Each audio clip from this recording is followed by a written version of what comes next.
namoonni kun warri ammaan tana warri qabdan kun jara abaa hundee garee jechuu qabsaa'atuma ta'anii. Amma Awwalaa Maxiree nama cimaa ajaa'ibaa.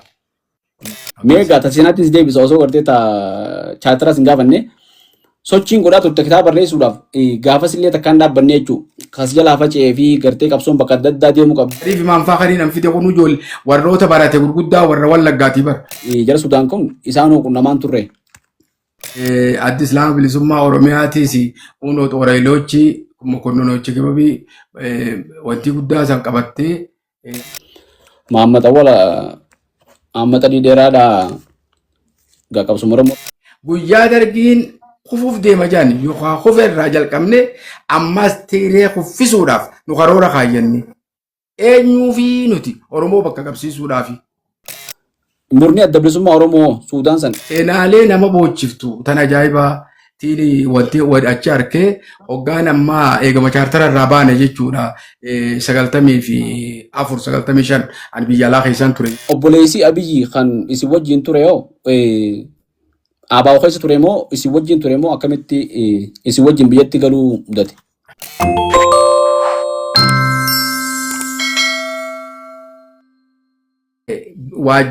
Gamoo sadaffaa gamoo sadi tani qabeenyi dhaabaa dokumentiin dhaabaa guutuudhaa guddoo kanaatu jira waajjirri kanaafi waraana hidhate hammaas bakka tana tiisuutu jira bakka san jiru jira kanneen hunda namni isaan taa'anii bakka sanitti eeggatan ana waan ta'eef jecha isa Sheekh Jibriil kana fudhadheetiin ani isaan achi dhiisee achi dhufee shaabkaa bakka jaan bakkaan ani itti fuudhee jechuudha achittiin fuudhan mana Abdullaal wanni jedhani mana Mahammad Umar Qaadii jechuudha geesseemi mana Mahammad Umar Qaadiittiin aruusa seenan torbaan tokko achittiin fuudhe jechuudha achitti fuudheetiin mana sanitti sukkaree jedhanii haati mana Sheekh Umar Qaadii achitti ani intala Sheekh Abdul Samad Ali Islaam Itoophiyaa kan ture intala isaa achitti fuudheetiin ani torbaan tokko achi taa'ee aruusatti eega san booda Abdullaa Lungoo bilbilee oduu manni kiyya jiru bakka biraa teessan akkasitti shaabkaa mana isaatti galee achitti manuma sanuu akkuma abbaatti ani waliin ture hanga ji'a 3 moo 4 anaa ji'a 3 moo kana jiru 4 atinumaan seenataa akkas naa jiru lolli kun ta'e isin karaa abbaa isaanii kutte Madiinaa jedhanii waa fudhattee haa meeshaan fudhanne uffata illee kan hin fudhatin warra isaanii dhayite isin. Ani immoo isaan geggeesseetiin kophaa deebinee mana isin keessa hin jirre kan mana guddaa kana keessa halkan naaf Sheekh Jibriil bullee ganama bariisaa kaanee amma bakka hurwaa jedhanii bakka meeshaan keenyaa fi maduu fi namni aalamni jiru kana bakka sanitti ciyaane karaa kana reefi karaa irra guute xayyaaree lafixe kanaa fi warri qawwee wal dha'u kun akkana jira kana keessa dabarra jechuudha.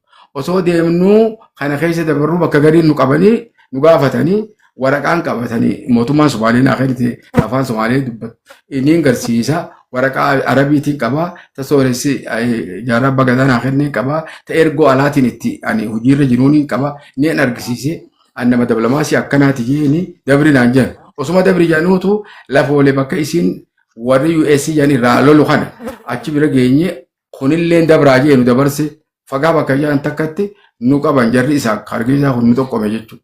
Lola 88 keessatti Oromoon qooda irraa fudhatte isaanii warra mootummaatii wajjin gaas kadha goolee jedhaniiti hedduu sodaatti jechuun warri SNM kan hargeysaa lolu. Amma sababa sanirraa warri isaa hoggaanuu afaan Oromoo dubbatu kana argan qacama isaanii wajjin warri US kana wajjin hoggaanuu qaban qamisuma keenya dhoosaniiti ija nu hidhan lolachuutu jechuun harkaa sudduutu banyak nu hidhan jechuudha. Makiinaa keessatti nu darban fuudhaniiti.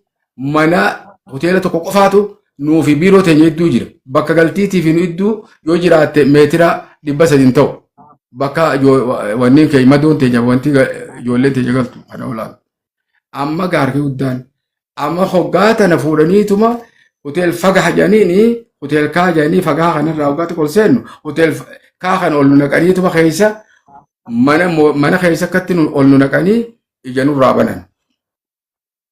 Hoggaa ija nurraa banan tokko bulchaa Kaaraan san ture godina Kaaraan san ture bulchaa magaalaa diimaa bareedaa kana xarabeessaa gubbaa taa'ee tasbiidha. Du'aan tokko lafa taa'a. Tokko fannisaniiti fannoo jira.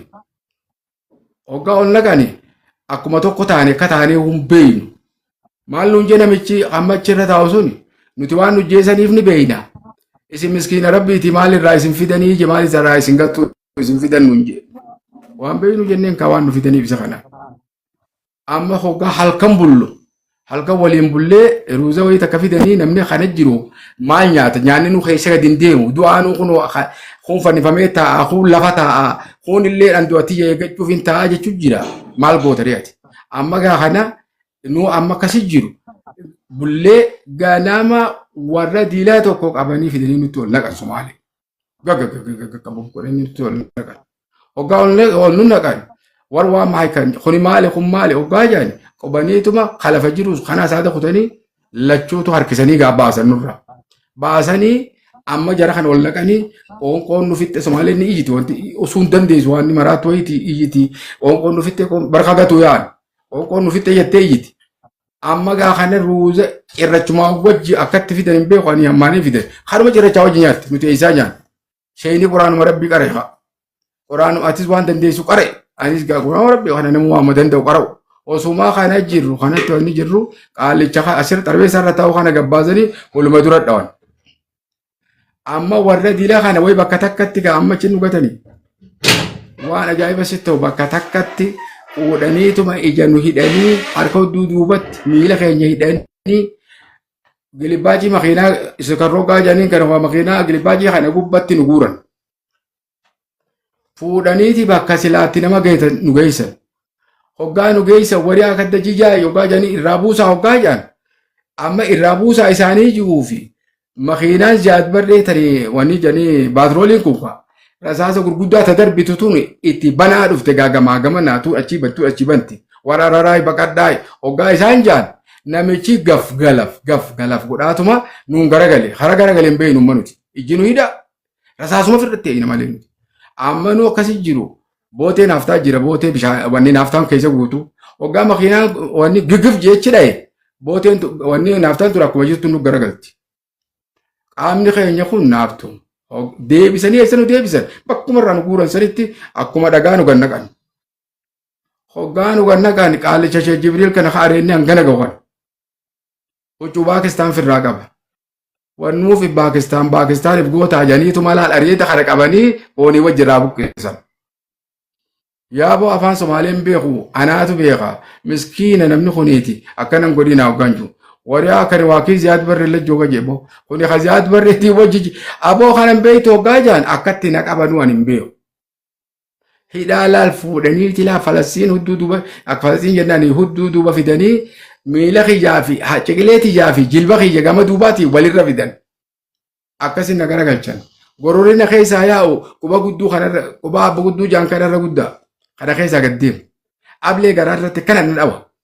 Haadha keetii himi dhoosi bakka kun xaawlaan na dhaba kun akkasi anuma akkasi jiruutu namichi hoteela keenya gaaddisaa roobaa kaniin anjuu kana ooyiruu mashruu'a guddaa fudhanneeti dachii guddoo kaaree 500 waan maali hektaara 500 geessu qabne isaatu araboota hoggaachi bon hoteela isaa buusa namicha kana warri isaan kana lochiisu taajirran kana amma warri taajirran isaanii gurguddaan Hasheweliyye Soorisaa wajjin saahiba Alimaajinaa wajjin saahiba kadooda booda birizaantii Somaalee yeroo jalqabaati hoggaa ziyaad barree birizaantii teessus amma gaa kannee amma qaalichi kun dhufe makiinaa bishaan fakkaatu deema lolaanaa dachii rabbi walii garagalcha kan dhufe amma fiigaa hoggaa dhufu maaliif nama akkana gootan jee nama maaliif akkana gootan jechuufi an akkatti ol galee taa'aa miti akkama na arge warma Salaaddiin bakka sidaa ubbaleessaan aboo Salaaddiin akkana godhu jirtan kun ise yaa akhi khasaaraa keenyaa bar innaan illaa hoggaa inni jiru hummaa goobaan galachoon harkannu himmoo nuusi hanga isin akkana gootanii hoggaa jaan duroo goota qaxaxaxaxaxa godhin irraa jiran. Amma guyyaa barummaa kana madi lafeedhaan kana keessa ijoollee gurraatii fi tagarriidhaat afaan Oromoo dubbatu nama afur nuuf fidan. Nuti nama lama nama jaanuti amma gaa Oromoo jechuun warri afaan Oromoo dubbatu Somaaleen dilaa. Amma kana maal godhan hoggaa ana amma kana narraa jiraniiti burtukaana tokko jala na kaayanan. Amma ka'ee fiigaa kute inni makiinaa isaatiin lammata deebiinatti achi na dhufa namni si wajji jiru jiraati eeni jiraan jee nama shanii narraa feenyee namma tokko haadhee irraa buqqisanii wajji yaami maqaa isaanii kaan Abduqaadir kaan maal maqaa isaanii yaami jedhanii amma gaa dhaqanii mee jarri kun warri isaa wajji jiru jedhanii jara kaan amma namni si wajji deemu jira haati beeytu dubbii nama biraa walitti qabatee deemtuun hin beeynu naan jedhe. Amma jara afran gara sii dhufe karaa baalee dhufe kana deemaa jenneen deema jenneen. Amma Sheekh Jibriil gaa waliin jirra inni raafuun ta'e walumaan deemnaan jedhe.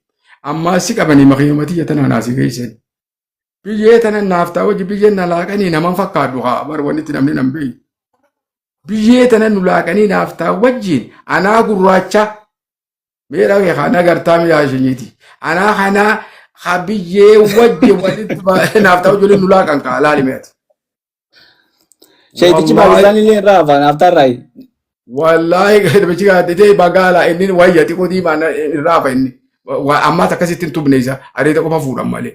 Amma hoggaa kana fuudhanii deemi bakka buusi jeen manatti boruu isaa waaqoo gaaddisaa roobaa kaniin ammaan tana anjuu kana Jaafar Alii shufeera keenya.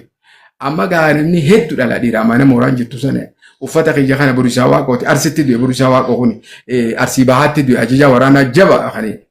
Gaafa hargee isaa sanis namni miilitirii hunda yaasee lolchiisaa ture. Ijoollee gammoojjii ta'a afaan Somaalee, ijoollee anni jaata afaan Somaalee malee afaan Oromoon beeyni qabsoo keessan nu biratti afaan Oromoo bartee ajajaa waraanaa taate jechuudha. Ijoolleen mucaan kun. Qubni hundirraa ciree rasaa qaamni isaa kun hundi rasaas qofa.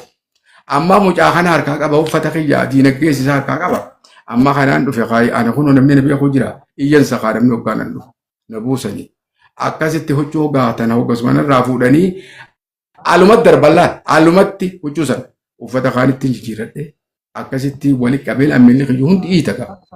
Ka'ee fuudhee amma wanni godhe gaammaan tara kaanii uummata kana fe'ee wanna geesse afgooyyee bakka jaan achi geesse hoggaan afgooyyee gahu amma baqa yaa'anii jaartitiyya warra Sheekh Abdusamadi Sheekh Abdurrahmaan Daammotaa jechuu yoo dhageesse Sheekh Kaarru Sheekh Abdusalaam Sheekh Kotiin tun makiinaa gurguddaa bal'aa Somaalee iskaamu maal jedhanii kana fe'aniiti amma isaan yaa'u yaan gara keenya.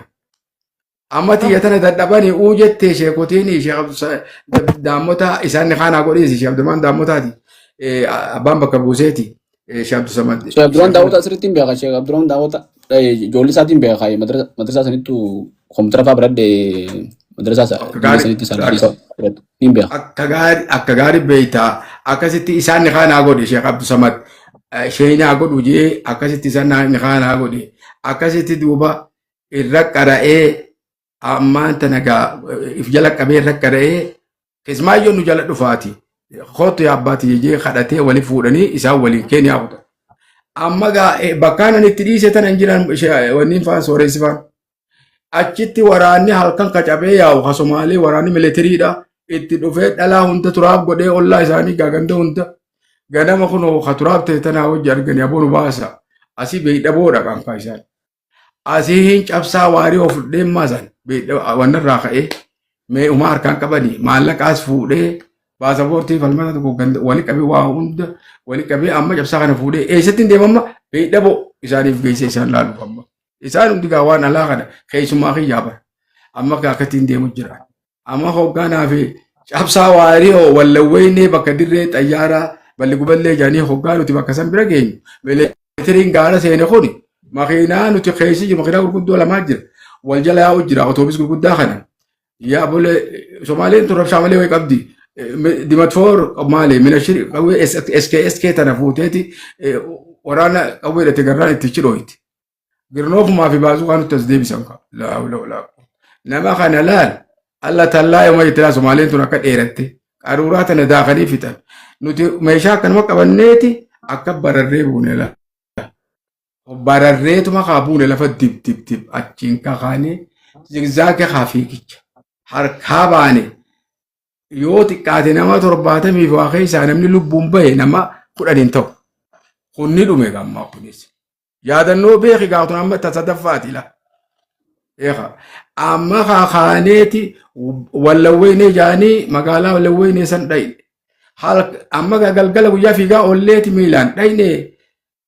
Qoreen hundi miilaan ufittee kopheen qabnu. Amma kakaanee naa cabsaanii achi masgiida kana haa bulluu jenna kana man beeynu. Hin taatu masgiida bulluu hin taatan. Kaartoon nu kenna ala bullaa hin ta'u. Isinii kennuu hin dandeenyu seejimaan qabnu. Amma hanga isaan kutan haa tetteenyu jenneetu achi deemnee dhagaa irratti tetteenyee eeggannee hoggaa zaa afurii waa ta'u namu yaa'e as gara gallee zabanyachaa naboo waan hudduu eegeen irra teenya hudduu waan irra teenya kaartoona nuu kenni nuu kenni amma gidaara irkannee taa'aa bullee ganama kaanii qabbana gandi sun biiti suni qabbana tana keessa ol kaanii dhagaan rabbaane gaa aduu gaa ganama akkatti ol baatu kana Haji Kamal Jeneraal Hussein Bunee Daraaraa kabaalee ka amma nutti as bahe hai aboo magarsaa dhaasa jeebomma magarsumaan jee siboo maaltu isin illee wallee maal taata maal kunoo kalee akkasin qubate aboo makiinaa san keessa jirtanii yaa booba gara biluu isin baaseeti beekota qaruuraan mataa keenya keessa jirtu taqaama keessa keessa jirtu dhiini haa waan biraati amma gaa akkasitti fuudhee mana nu geesse intala isaa barreessituu teenya intalti amma Jeneraal Hussein Bunee akaakoo ta'uuftuni Magdashotti barreessituu dantaalaati isii fi badhaaso kadirree maali dirraa jiru kana leecoo yookaan Saadiquddiin kan amma nageenya Harargee bahaa jiru kana barreessitoota hoggaas dantaalaati isaan hundi. Amma gaa hoggaan akkas jeemichoyyoo tana kaddu biraa gashaantichi jirti. Huccuu nurraa baasanii nurraa dhiqan. Amma kunoo dhuunfaadhaan dorgomteeti gindiirii fi sawweenatti filamtee amma Finfinnee caffee yaamanii walgahii irra jirti. Amma Finfinnee isiin yeroo tana keessa jechuun amma lubbuun jiru jechuuf hin deemu. Akkasitti nurraa dhiqanii huccuu nurraa miicanii akkasitti abgooyyee bakka irraa bobbaaneet dachaan. Amma torbaan tokko teenyee waa'ee ammas achi teenye achi kaanii ammas lammada ammas waan nuuf fidaa jedhan tane nu eeggachuu jiranii kophaa jiranii qaalicha sheekaas tokko achi geessi. Makiinaa laangusir kanarraa binne akkasitti imma kaanee ammas itti gallakkifne ammas. Anumaa fi cabsaa waa dhiyahu. Hoggaa nagaumaan dhayne beekdhabummaarra. Hoggaa beekdhaboo dhaynu sooressifaa bira geenya. Awoo ree qalaache sooressini waa qalanii. Dakarree katalogiraamaa tokko jira inninis garaa kana akka qollifata warra uumeeti. Awgaa garaa qollifata garaan kun ol kutaa. Gurbaa kanaa nyaata wayyaatti kan naaquufu je. Amma gaa yaachisaa je isaan nyaata itti qoosaa bahe sooressi haa hojii ta'an. Amma gaa kana waliin gatteenye. Hoggaa nuti toorazaa 8 ati akkasumatti seenne nuti isaan bira geenyu. Hoggaa nu bira geenye. Hoggaa asrii zaa 10 fi kana taanu lolli eegale. Eenyu warsamee jaanii Korneel Maarii warsameetu waraana fudhatee dhufee beekdhaboo qabachuu deema jaanii seene warri biyya sanii xiyyaan lole. Qawwee fi xiyyaan lole. Yaaboo xiyyaan kaa jira dhukka irraa kaasi madaafaan hoo magaala. Akkasi fooqii jala seenne waliin bullee nuti wanneen fuudheeti isaan gara ooyiruutiin deeme nuti waan jiru waan finnini kennineefi akkasi naa cabsaan tarabbii harkaa baanee akkasitti jara bira deebinee jechuudha. Kanaafuu tunis yaadannoo sadaffaati. Baay'ee gaa yaadannoo sadaffaa dhaataniin afuraffaa fi idillee wanneen seemu hin dhumtu taatana fakkaattu jaalafoo. Bu'aa ba'iin qabsoo keessatti nama mudattu hangan qabdu wallahi waan addaati. San hundarraa faniituma gaalubbuudhaan amma jirtanii waan ajaa'ibaati waan himanii finne. Iga baabsine egaa hedduun sira ture. Mee yeroo xiqqoo ture kitaaba barreessitee turte ammaan dura hordofa seenaa maqaa jiruun kitaaba barreessitee turte. Mee kitaaba keessan moggaasni maqaa isaa maalirraa ka'eeti hordofa seenaa Oromoo fi Oromiyaa jettee moggaafte ammaasoo qabiyyeen isaa maali? Maal irratti xiyyeeffata? Wallahi galatoomii shajiitii yoo wardeen seenaa tana barreessuudhaaf umrii xiyyaananii waan kanatti yaadaa ture. Hedduu wali qaba. Sooressarraas waan barreesse, hawaasarraa waan fuudha. Kitaaban hedduu barreesseetii waan hin barreessitan harkaan barreessee dirree qabsootti harga isaa fidee amma dirree dhawaa jirti ganda Sheekh Abdulatiif jennaani.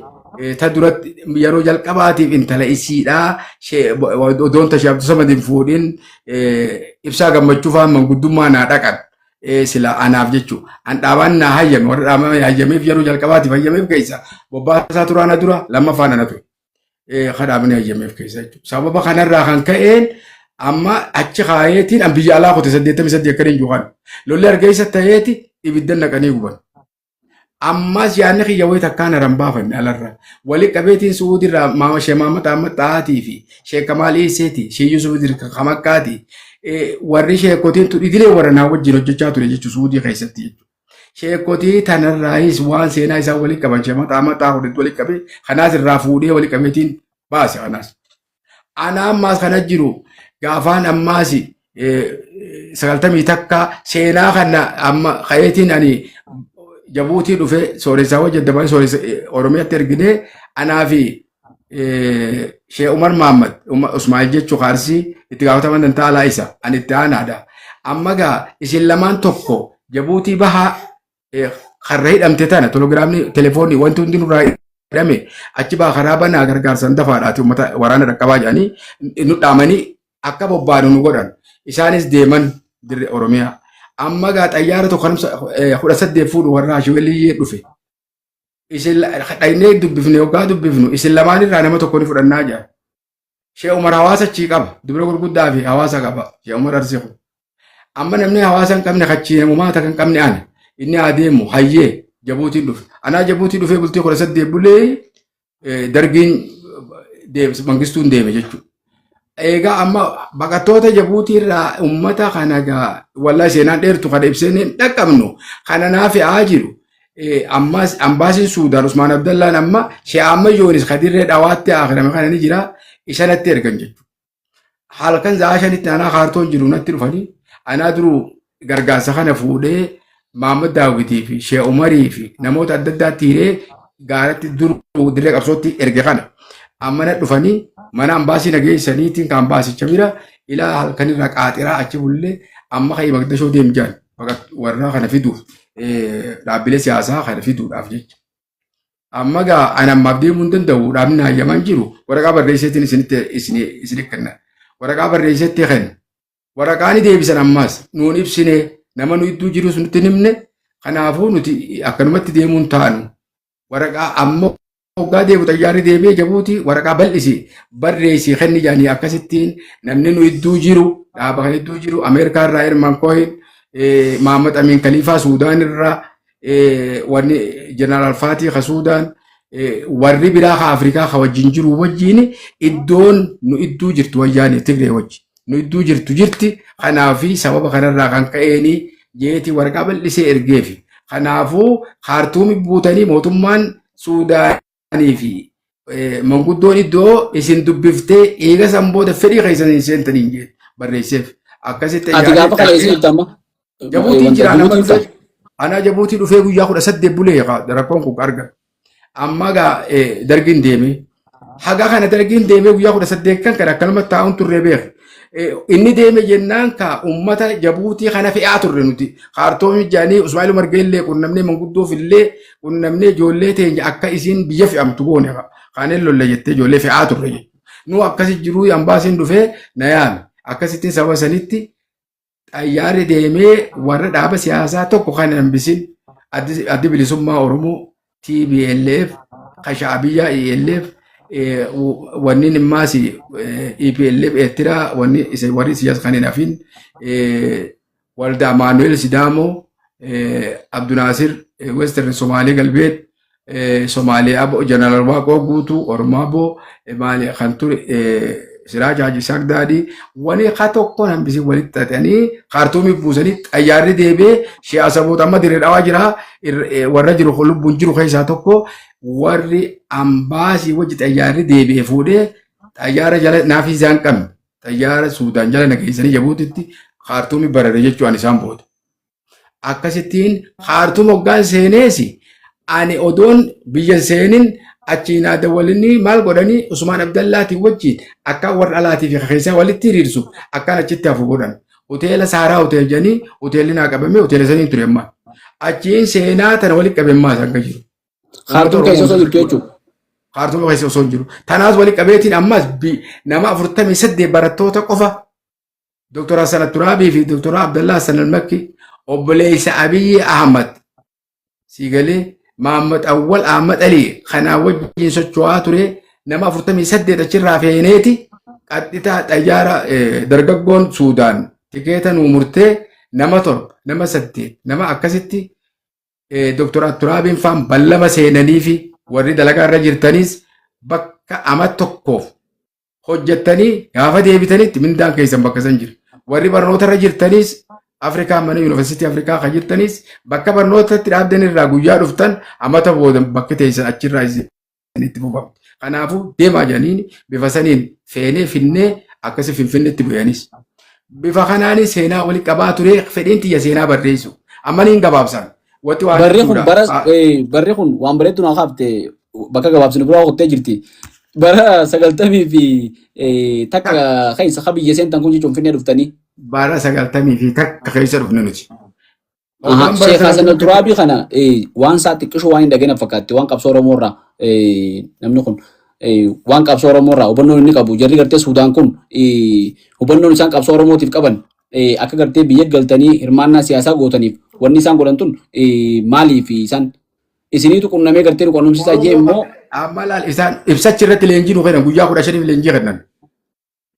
Asrii hunda dhufaniiti faayifilee kana qabatanii makiinaa kana faayifilee kana qabatanii isaan lachuu adda addaan qabatanii dhufanii timira goggogaa kanaa fi qaawaa jedhanii waan hojjaa fincaana reefa akkasumas qabanii fidanii akkasitti seenii irratti namuufuu bubuusan. Timira goggogaa kanaas waa nyaachaa hoggaa haasawan waan jedhanii Turaabiin keessaa waan inni jee uummata Oromoo jechuun nu bira seenaa guddaa qaba jee.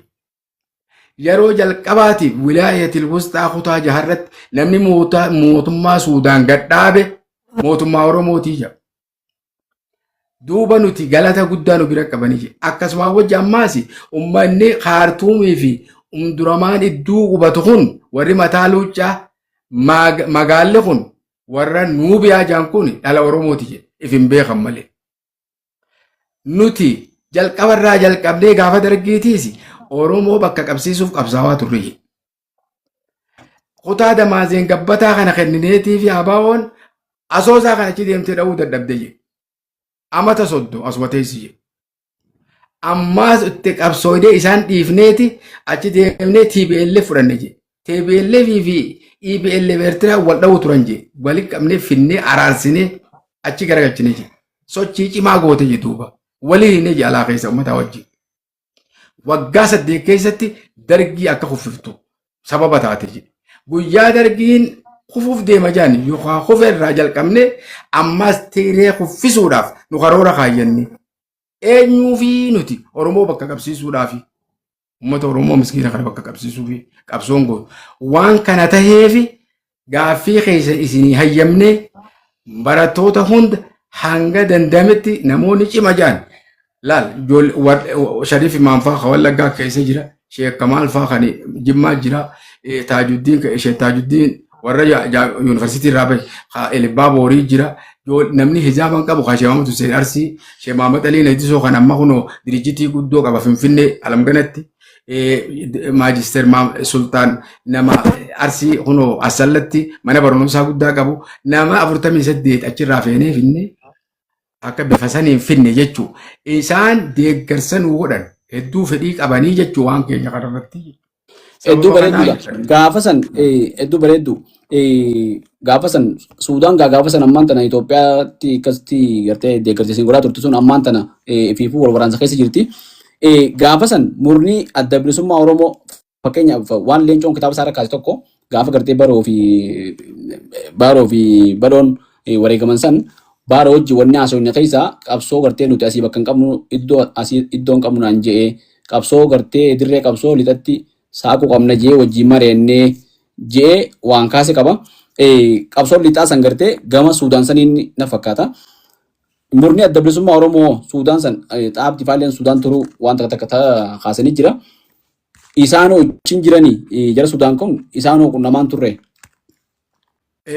Kaartuuma jedhanii miti isaan biiroon isaaniitis kaartuuma turte taleencootis yeencoos Dr. Taaddasaa Eebaatis Xahaa Abdiitis warroonni amma silaa achitti warri ture kun hundi biiroon isaanii achuma turte.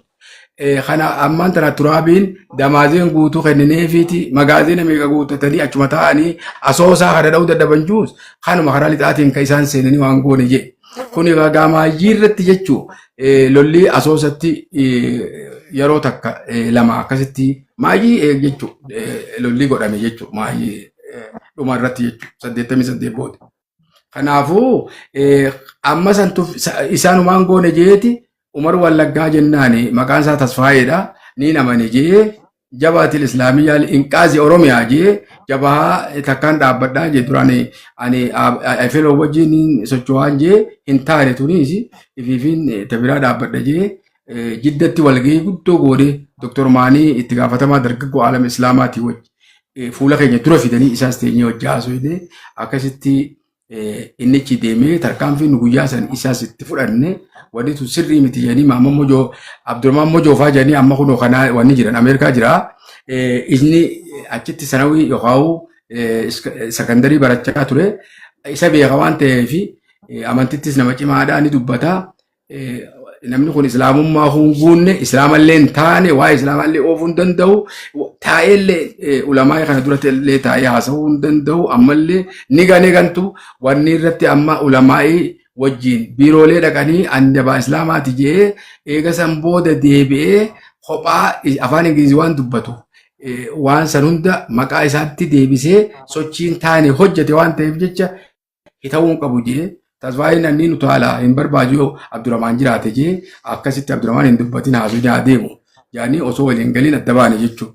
Kanaaf inni illee akkasitti achitti waan san uume wansi sun illee akaartuumatti mootummaan Suudaan makiinaa Faayifilee Abbaa Sadii Mooftar inni geesses irraa fudhattee isaa macarrashaa bakka geessan hin beeku. Dhabamtee jechuudha. Kanaafuu ni jiranii jechuu barbaadeeti jarri kun achi ni jira wanti isaan godhan hin jirtu jechuudha. Qilleensarra jirtu malee kalafaan godhan hin jirtu jechuudha. Nuti achi turre dhaqeeti Wallaggaa guutuu walii qabeeti walgahii guddoo achi geggeessee waan jechuudhaan walgahii irratti haasa'e booda mucaan tokko warra Gimbiitii moggaa jira. Afaan nu turjumaanan afaan Oromoo kana achi anis hin beeku yeroo san keessatti amma immoo akka gaariitti hin beeku yeroo saniif akka gaariitti waan hin beekne nama dirree qabsoo gaaratti guddatee gaararraa dhufe anis afaan isa kan hin beeku kan baati qofa hoggaan an dubbadhu afaan kiyya hin beeku anis kan isaan beeku waan jee ani guyyaa saniin dhagaye osuma bukkaan jiruu bukkee dheebotanii jee inni maal ja'an jeen bar osuma roobni yookaan bishaan jiranuu tooyi bira dheebotan jechuu isaatii naan jaan kanaa himan amma. Jaarraan nuti wayinuu quba qabaa jee ol ka'e.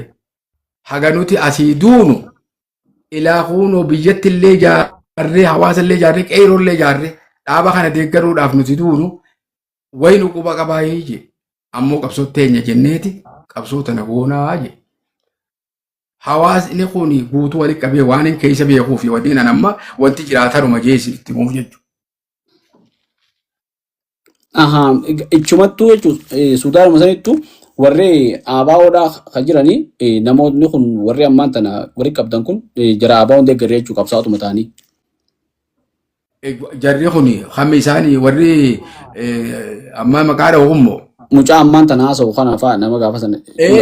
Kun hin deeggaru warra Wallaggaa ta'anii hin deeggaru. Shariif Imaam fa'aa kan hin fide kun ijoollee warroota barate gurguddaa warra Wallaggaati bar. Taammanee Kadaree Ibbaa warra Wallaggaati. Taajuddiin ammaas ammadii immoo taajuddiin inuu bakka bu'aan keenya kan waliigalaa kan magaalaa waajjira Kaartuum harkaa qabu Wallaggaa bara. Hayyee mee sirraan Finfinneetti galuu sana irratti obboleessi Abiyyi kan isin wajjin ture yoo ABO keessa ture moo isin wajjin ture moo akkamitti isin wajjin biyyatti galuu mudate?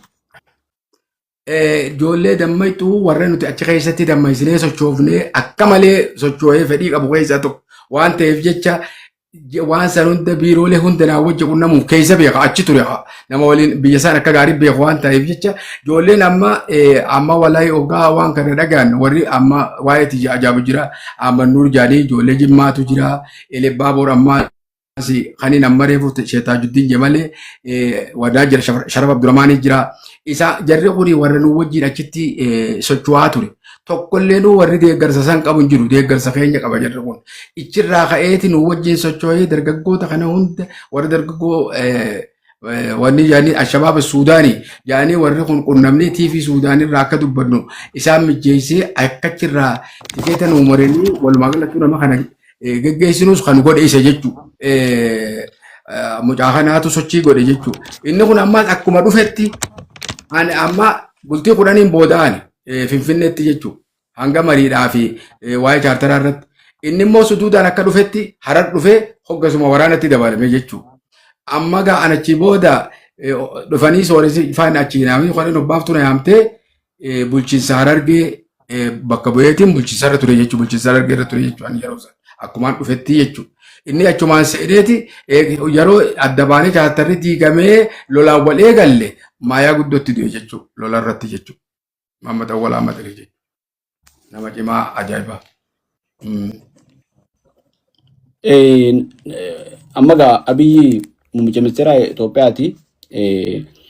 Mahammad Awwala Ahmad Alii dheeraadhaa gaa qabsoo Oromoo irratti wareegame amma namni hedduun gartee qabee kunsee'u seenaa isaa kanas jechuun namoonni gaa isin warri beektan ni beektan malee namni biraa qabee kunsee'u suuraa isaatii fi kanallee yoo qabaattan nu argitanii ni mul'isna.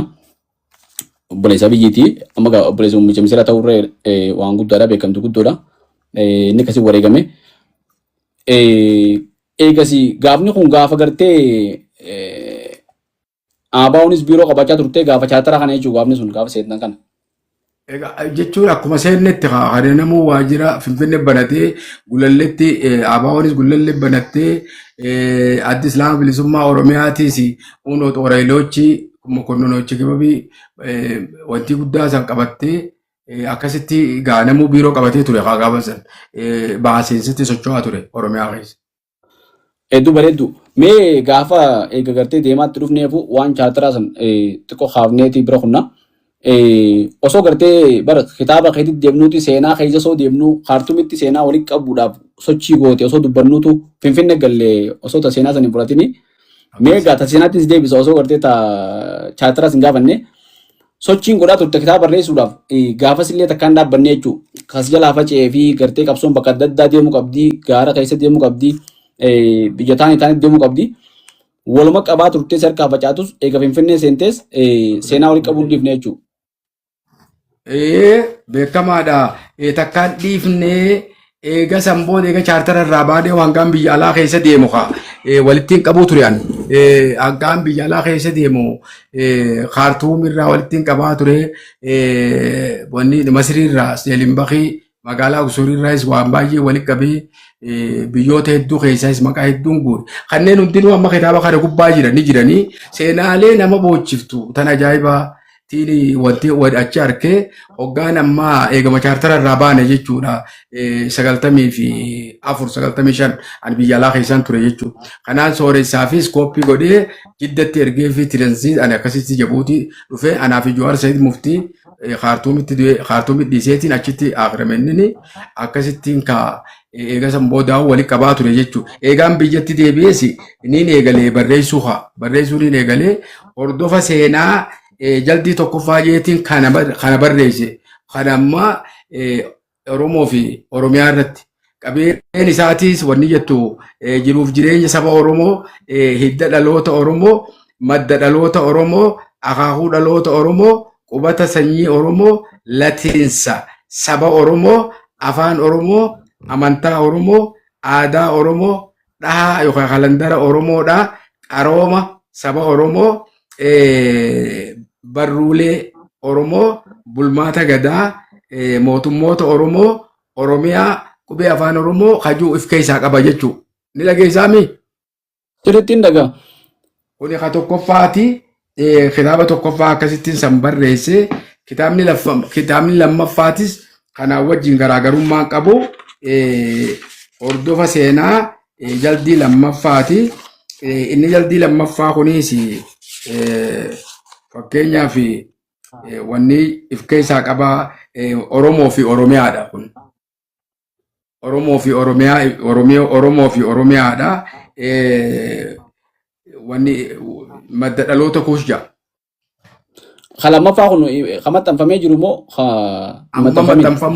amma maxxanfamuuf xumuramee yuunivarsiitii Haramaayaa irratti doktoroonni profeesaroonni ji'a 3 yeroo 2 irra deebi'anii ilaalanii akkasitti doktor Tamaam yookaan gargaaraa profeesaraa Rattaa Dhugumaa Dr. Muhammad Hassan, Professor Muhammad Abdoo Leenjisoo akkasiin laalanii waraqaa baasan irratti aadaa turizimiin Oromiyaatis fuutee ji'a tokko teessee gulaaltee laaltee waraqaa irratti baastee ammaan tana yoo dadhabbii qabeenyaatiif yoo ta'e malee hasila amma xumurame naqumaaf deemna yaalii amma naynee maxxansuutiifis xumurree jirra yoo rabbi jedhe.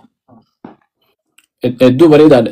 Qabiyyeen kanaa waa'ee Oromoo fi Oromiyaa jaa waa'ee kuushii fi wali hidhata kuushii fi Oromoo fi kuush akkamitti walitti hidhata turee fi Oromoon eessaa fi eessa akka turte eenyuu fi eenyu wajjin hiriiroo akka qabde qubsuma eenyu eessaa fi eessa akka turte kana ragaa wajjin hanga warri yuunivarsiitii Profeesarri Ajaa'iboo akkatti innaa Somaaliyaa hanga kibbaa Somaaliyaatti barii walakkaatti barii fagootti yookaan barii walakkaa ni beektaa mire barii walakkaatti barii fagootti ilaa Khartoum ilaa Naajeeriyaa wanni Uganda Tanzaaniyaa isa hanga Madagaskaritti qubanni Oromoo kun maal fakkaata jechuun namni jireenyaan biyya namaatii mi bara moggaa jennu nuti uummanni Oromoo hidda dhaloonni Oromoo kun akka eenyu wajji turee fi eessa turee fi akkamitti akka ture ragaa wajji san hunda akkasitti dhiyeessee kuni lammaffaan bifa kanaan taa'ee akkasitti yoo rabbi jeeqaa warra bira qabu rabbi haa godhu kan immoo sadaffaa jechuun lammaffaa jechuun kan amma sadaffaadha wanni qabiyyeen isaa caasaa dhaloota Oromooti. Gosoota Oromoo jalarraa hanga gubbaatti ilaa Oromiyaa hanga Orma yookaan Dayya Ormaa fi Warday waliigala Booranaa Gujii hanga eessaatti dhaloota Oromoo abbo hanga gosa takka waa xiqqoo yoo lakkaawwate namuu keessa jira jechuudha.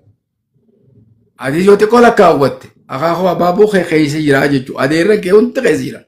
Kanaaf jechuun kiyadachi guutumattu kanaas kitaabni kuni yoo xiqqaate fuula 390 waliigala osoo baafanne keessa hin jirre kunis kitaaba sadaffaatii jechuudha. Kanaas amma mana maxxansaatti kunis xumuramee waraqaan irra baate aadaa fi turizimii Oromiyaatiin laalamee jechuudha. Kitaabni afuraffaadha seensa godaantotaatii fi maal jaa seensa godaantotaatii fi Oromiyaa jaa kuni.